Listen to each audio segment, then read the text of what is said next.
자, 투자 승패를 결정짓는 마지막 한 방을 노려보겠습니다. 김석환의 매치 포인트 오늘도 이분과 함께하겠습니다. 미래에셋증권 디지털 리서치팀 김석환 선임연구위원 나오셨습니다. 어서 오세요. 안녕하십니까? 네, 안녕하세요. 네. 자, 일단 오늘 밤에 예정된 아주 중요한 핵심 지표가 있고 그리고 네. 이달 말에는 또 GDP 발표도 예정이 그렇죠. 되어 있고 네. 이게 굉장히 중요한 지표들이 많다 보니까 일단 우리가 앞으로 좀 알고 있어야 될 몇 가지 일정들부터 한번 정리해 주세요. 일단 이번 주가 좀 네네. 숨가쁩니다. 네, 숨가쁜 가운데 이제 오늘 같은 경우에는 방금 말씀해 주셨던 것처럼 미국의 소비자 물가 지수가 네네. 발표가 될 예정이긴 한데 예상치가 꽤 높은 수준입니다. 지난달에 8.6% 정도 전년 동월 대비 증가했다라고 하면 지금 6월 같은 경우에는 8.8%가 나오고 있는 상황이에요. 네. 그래서 그 부분 좀 뒤에서 다시 한번 말씀 좀 드리도록 하고 일단 그리고 또 하나는 연준에서 이제 2주 정도 남았습니다. FOMC 회의가. 그렇기 때문에 이제 연준 각 지역별 경제 동향 보고서라고 할 수 있는 베이스북이 발표가 될 예정이다라고 하는 거고요. 그러니까 이제 우리나라에서 보면은 아무래도 오늘 이제 오전에 금통위 회의가 있을 예정이라고 보시면 될 것 같고 최근에 뭐 환율 쪽에서의 움직임이 변동성이 상당히 네네. 큰 모습들이 좀 나타나고 있는 가운데 한국은행 같은 경우가 50bp가 백스텝 인상을 할 것이냐에 대한 뭐 일단 시장의 지배적 의견은 좀 그렇다라고 보시면 될 것 같고요. 뭐 내일부터는 아무래도 미국의 2분기 본격적인 실적 시즌이 들어가는 모습들 그리고 이제 이번 주 금요일에 주요 실물 경제 지표들 그러니까 소매 판매라든지 산업 생산이라든지 좀 이런 부분들이 있다라고 하는 거 참고하시면 될 것 같고. 간밤에 좀 유가가 크게 급락한 모습이 좀 나타났었거든요. 안 그래도 저도 약간 그게 궁금했던 게 물론 침체에 대한 우려 그리고 중국의 다시 한 번의 락다운에 대한 우려 이런 것 때문에 누가 원유를 사용하겠어 뭐 이런 걸로 하락할 그렇죠. 수도 있겠지만 네. 저는 한편으로는 안 그래도 이제 오늘부터 16일까지 바이든 대통령이 사우디를 네네. 비롯해서 중동 국가들을 순방을 하다 보니까 여기서 뭔가 해법이 나오지 않을까에 대한 기대감도 작용하지 않았을까를 생각했거든요. 어떻게 보세요? 뭐 일단은 얘기해 주신 부분 중에서는 방금 말씀해 주신 부분 중 그러니까 뭐 중국의 코로나 확산에 따른 봉쇄의 영향이라든지 네. 뭐 이런 부분들 같은 경우에는 아무래도 그리고 이제 경기 침체 이런 부분들은 아무래도 수요 둔화에 대한 요인이라고 좀 보시면 될 것 같고요. 그래서 이제 준비한 화면 중에 좀 있는 내용들이 뭐냐면 이제 오늘부터 조 바이든 대통령이 중동 순방을 갈 예정이긴 한데 그러면 진짜 오펙이라고 하는 이 산유국들이 얼마만큼의 원유 생산량을 하고 있는지에 대한 내용도 우리가 한 번은 확인을 해볼 필요가 있을 것 같습니다. 그러면 그러네요. 지금 시점에서 정말 이 유가라고 하는 부분이 공급 쇼티지 때문에 계속해서 이렇게 올라가는 요인들도 올라가고 있는 상황인 건지에 대해서 한번 살펴볼 필요가 있을 것 같은데. 자, 그럼 저희가 네. 이제 준비된 그림 가운데 산유국 빅5의 생산 여력 그래프를 그렇죠. 한번 보면서 네. 이 얘기를 한번 나눠볼까요? 오펙 내에서 산육 빅5라고 하면은 뭐 아시는 것처럼 사우디, 이라크, 이란, 아랍에미레이트, 쿠웨이트 이 정도 뽑으면 될 것 같고요. 이들의 네네. 전체 생산 능력 내 비중이 한 81% 정도 된다라고 보시면 될 것 같고요. 지금 화면을 통해서 보고 있는 것처럼 그러니까 지난달 이제 6월 말미에 뭐 G7 정상회담, EU 정상회의, 뭐 나토 정상회의 이런 굵직굵직한 정치 이벤트들이 많았잖아요. 네네. 그 자리에서 마크롱 프랑스 대통령이 바이든 대통령한테 했던 얘기 중에 뭐냐면 사우디가 과연 그렇게 늘릴 수 있는 여력이 있을까에 대한 얘기를 했었단 말이죠. 근데 지금 보시다시피 화면을 통해서 보시면 사우디가 오펙 내에서 가장 많은 산유 생산 능력이 있는데 그중에 지금 보면 지난달 말 기준으로 91% 수준까지 지금 올라와 있는 상황이긴 해요. 네. 네, 그렇기 때문에 추가적으로 그러니까 마크롱 대통령은 이 부분을 좀 보고 얘기했던 것 같다라고 좀 보시면 될 것 같고. 10%도 안 남았다. 네네네. 네. 그리고 이제 제가 그러니까 조사한 내용에 따르면 저희가 이제 팬데믹 직전 지난 10년간의 평균 일일 생산량 기준으로 봤을 때, 네네. 그럼 현재 시점 대비 얼마만큼의 버퍼가 있느냐라고 했을 때는 지금 현재 생산량 기준을 대략 한 7% 정도만 늘리게 되면 네. 그러니까 팬데믹 직전 10년간 평균 일일 생산량과 거의 유사한 수준이에요. 네, 그렇다라고 하면 그러면 어느 국가들에서 좀 늘릴 수 있을까라고 봤을 때 지금 화면을 통해서 보실 수 있듯이 뭐 아랍에미레이트라든지 이란이라든지 특히 이 7% 수준은 리비아에서만 정상 수준으로만 회귀해도 충분히 가능한 수준이라고 보시면 될 것 같아요. 그래서 여러분들께서 한 가지 이해하실 부분은 뭐냐면 이게 지금 유가와 관련해서 수요와 공급단의 우리가 항상 유가 가격이라고 하는 게 수요와 공급 가지고 놓고 본다라고 했을 때 지금 이 공급 측 요인 때문에 유가가 크게 급등하거나 그런 건 아니다라고 하는 거고요. 그러니까 네. 공급은 충분히 좀 잘 되고 있다라고 하는 거고 실제 지난 6월 달에도 오펙 내에서도 원래 일간 40만 배럴씩 증산하겠다는 그 규모를 50%도 늘리는 이런 네. 모습도 있었잖아요. 그래서 오펙의 공급은 정상적으로 잘 되고 있는 부분 우리가 확인을 할 수 있다라고 하는 거고, 그러면 최근 가격 급락과 관련한 부분들은 분명히 경기 침체라든지 이런 수요 둔화에 대한 이슈가 좀 더 강하게 작용을 하고 있는 상황이라고 보시면 될 것 같습니다. 알겠습니다. 네. 그 유가 얘기 나온 김에 그럼 천연가스도 한번 좀 얘기를 해주시면 어떨까 싶은데, 사실 월요일부터 이제 7월 22일까지 러시아가 노드스트림 1의 네. 가스 공급을 중단한다라고 발표를 했어요. 그래서 이제 중단이 들어갔을 텐데, 이게 뭐 여름철을 앞두고 워낙 가스 공급이 많을 테니까 유지 보수 차원에서 중단한다고 하지만 그 말을 믿을 사람은 아무도 없을 것 같고. 유지 보수 네. 때문에 맞습니다. 맞기는 해요. 그래요? 네네. 네. 맞기는 한데 이제 걱정스러운 부분이 이거죠. 과연 이번에 정기 보수를 하고 나서, 유지 보수를 하고 네네네. 나서 이전처럼 계속해서 공급을 해줄까에 대한 부분에 대해서 걱정을 네네. 좀 하고 있는 것 같거든요. 그러니까 저는 실제 유가보다는 오히려 천연가스 쪽이 좀 더 크리티컬한 문제가 있는 게 아닌가라고 좀 생각을 하고 있는 상황인데, 지금 보시다시피 지금 유럽에서는 한층 지정학적 이슈가 계속 불거지고 네네. 있는 상황이기도 하고, 그렇기 때문에 지금 화면을 통해서 보고 있는 것처럼 유럽 내 주요 국가들, 특히 우리가 뭐 유럽 내 주요 경제 대국이라고 할 수 있는 독일이라든지 이탈리아라든지 뭐 프랑스, 뭐 유로존 전체적으로 보면 러시아산 천연가스 비중이 40%나 되기 때문에 네. 절대적으로 의존하고 있는 비중이 상당히 높다라고 보시면 될 것 같고, 한번 그 유럽 내 전체 천연가스 저장 용량 내용에 대해서 한번 살펴보시면, 원래 항상 그 겨울 직전, 이제 겨울이 또 다가오고 있잖아요. 네네. 이제 문제가 되고 있는 거죠.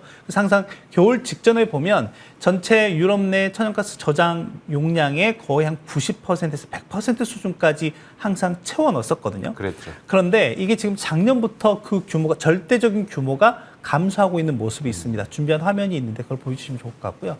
그래서 작년 같은 경우에는 거의 한 75% 수준까지 떨어져 있는 상황이고, 올해는 연초에 한 30%대까지 떨어져 있던 게 지금 한 60%대까지 올라와 있는 상황이라고 좀 그림을 보시면 한번 될 것 보면서 같고요. 얘기를 할게요. 네. 그 그림 가운데 유럽 천연가스 중단의 비상이라는 그림이 있는데, 그 그림을 한번 열어주세요. 그 그림과 함께 얘기 나누시면 좋을 것 같아요. 그러니까 이제 유럽에서 겨울철에 가스 사용량이 워낙 많다 보니까, 그렇죠. 네. 그때는 이제 생산을 생산이 수요를 못 따라가죠. 그래서 그렇죠. 미리 좀 채워 넣는데, 그 부분과 함께 좀 이 사진과 함께 얘기를 다시 좀 계속 들어볼까요? 네, 뭐 방금 말씀드렸던 부분처럼 일단은 전체적으로는 평균 겨울 직전 한 90% 수준까지 네네. 유지가 됐었는데, 그러네요. 지금 그 수준이 많이 떨어져 있는 상황이라고 보시면 될 것 같고, 그래서 지금 이번 달 말 정도에 EU 에너지 장관들이 이제 모여서 이것과 관련해서, 그러니까 겨울철 천연가스 비상 계획과 관련한 부분들을 좀 논의할 계획이다라고 좀 보시면 될 것 같고, 그러면 지금 저런 부분들, 그러니까 지금 계속해서 저장 용량을 높여가고 있는 상황이긴 한데, 저런 부분들을 어디에서 지금 채우고 있느냐라고 하면, 뭐 미국에서 LNG 수입을 받는다라든지 이제 그런 식으로 지금 받고 있는 상황이라고 보시면 될 것 같고, 방금 노드스트림 얘기를 해주셨잖아요. 네네. 그 부분 좀 우리가 체크를 해봐야 될 것 같습니다. 노드스트림 같은 경우도 보면 매년 이맘때, 매년 이맘때 이제 정기 보수를 했었어요. 유지 보수를 했었는데, 이제 그러다 보니까 러시아에서 그 독일로 들어가는, 이제 그게 보통 이제 노드스트림을 통해서 들어가는데, 그 수치가 뚝뚝뚝 떨어지는 시점들이 있거든요. 이제 그게 보면은, 그것도 이제 자료 화면을 좀 바로 넘겨주시면, 네. 그 바로 다음 흐름들이 그림이죠? 네, 유지 네. 보수하는 상황이라고 좀 보시면 될 것 같고, 근데 이제 문제는 뭐냐면, 올해 들어서 보면 뚝 떨어져 있죠. 네네. 노드스트림을 통해서 들어오는 공급량이 뚝 떨어져 있는데, 원래 일상시 보내줬던 거에 한 40% 수준밖에 되지 않습니다. 지금 상황에서 보면. 그러니까 이제 독일 입장에서는 걱정을 하고 있는 거죠. 네.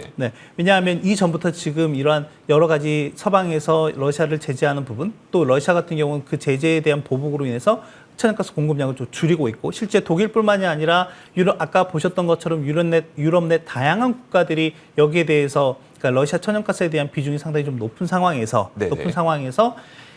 이제 공급량을 이제 줄여버리다 보니까 에너지 위기에 대한, 에너지 안보에 대한 의식이 더 높아지고 있는 상황이라고 좀 보시면 될 것 같고, 네네. 그래서 이제 독일 같은 경우 지금 이제 유지 보수가 지금 10일 정도, 그러니까 다음 주까지 진행될 예정이긴 한데, 걱정스러운 게 그거였습니다.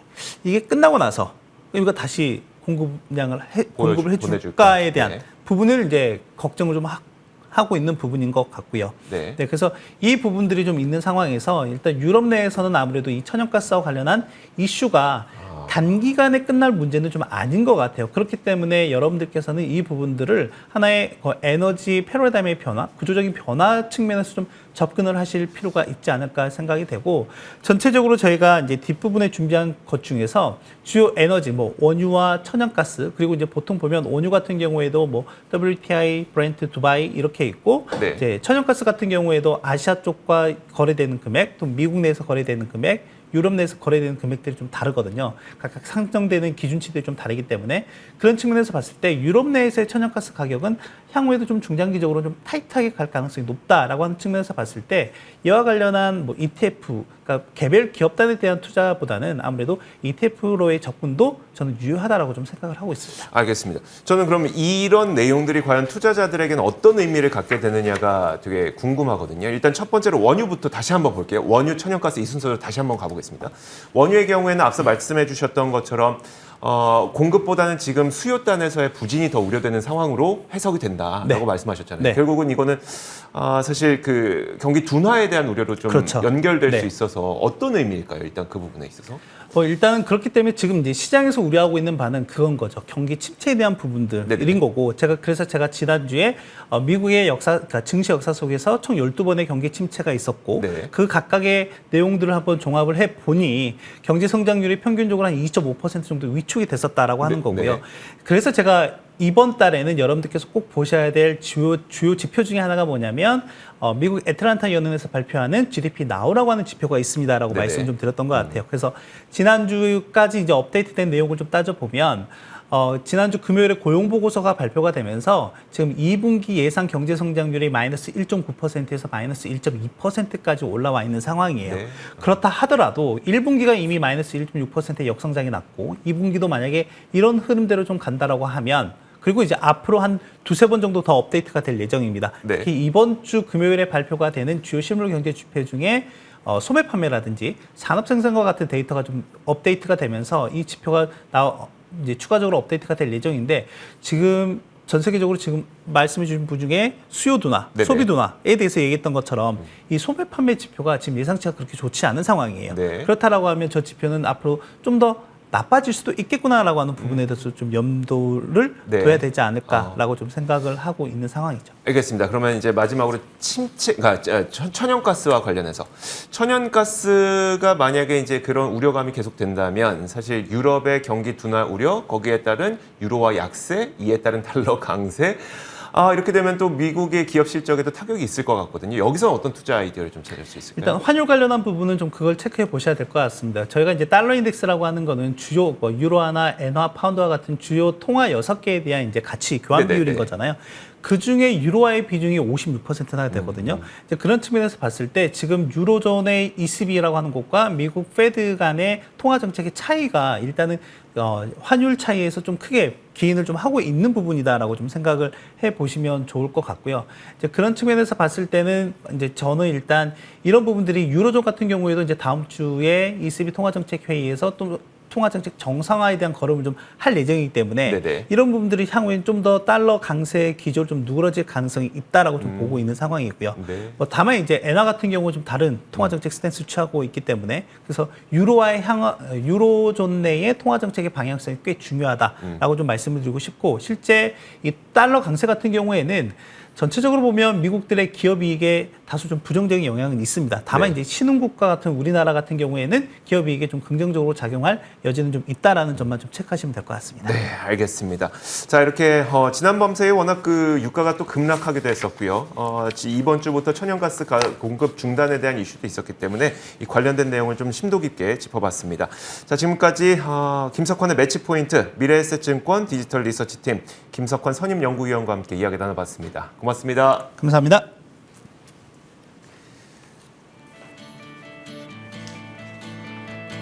자, 저희 굿모닝 글로벌이 준비한 소식도 여기까지고요. 이어지는 출발 성공 투자를 통해서는 국내 시장에 대한 대응 전략 잘 세우시길 바라겠습니다. 저희 굿모닝 글로벌의 공식 유튜브 채널이죠. 월가 워즈에서는 저희가 투자와 관련된 이야기뿐만 아니라 더욱더 다양한 이야기들 많이 준비되어 있으니까요. 저희 공식 유튜브 채널 월가 워즈도 많은 사랑 부탁드리도록 하겠습니다. 자, 오늘 여기까지 하겠습니다. 함께해 주신 여러분 고맙습니다.